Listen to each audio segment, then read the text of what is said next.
আমি মাননীয় উপদেষ্টা জনাব আসিফ মাহমুদ ভূঁইয়া মহোদয়কে আন্তরিক অভিনন্দন জানাচ্ছি। আমি ওনাকে ব্যক্তিগতভাবে অনুরোধ করেছি যে আমাদেরকে এই ফেসেসটা যেন দেওয়া হয়। তিনি সদস্যসম্মতি জ্ঞাপন করেছেন, এই জন্য আমি ওনাকে আন্তরিক অভিনন্দন জানাচ্ছি।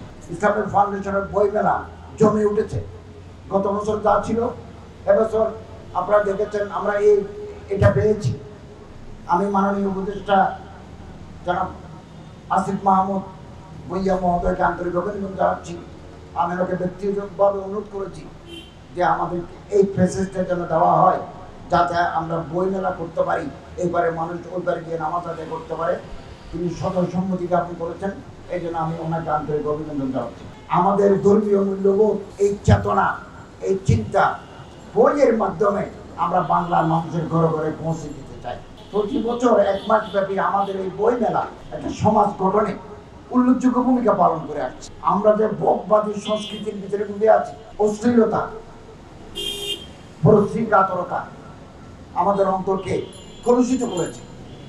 আমরা আশাবাদী এই বই মেলায় পবিত্র কোরআনুল কারীম তার তাফসীর, হাদিসে নববী তার ব্যাখ্যা, ইসলামের সোনালী ইতিহাস, দর্শন, ফিকহ, আকায়েদের বিভিন্ন সেক্টরের আসপেক্টসের বই এই আমাদের বই মেলায় ভর্তি।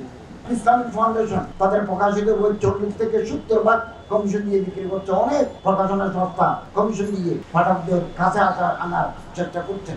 এটা আমাদের সমাজকে সামনে এগিয়ে নিয়ে যাবে।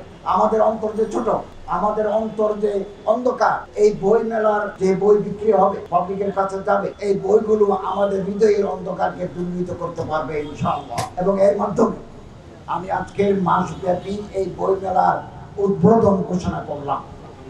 আল্লাহ তাআলা আমাদের সবাইকে এই বইয়ের পঠন, পাঠন, বিক্রয়, বিতরণ, আহরণের ক্ষেত্রে গুরুত্বপূর্ণ ভূমিকা পালন করার তৌফিক দান করুন। আমিন।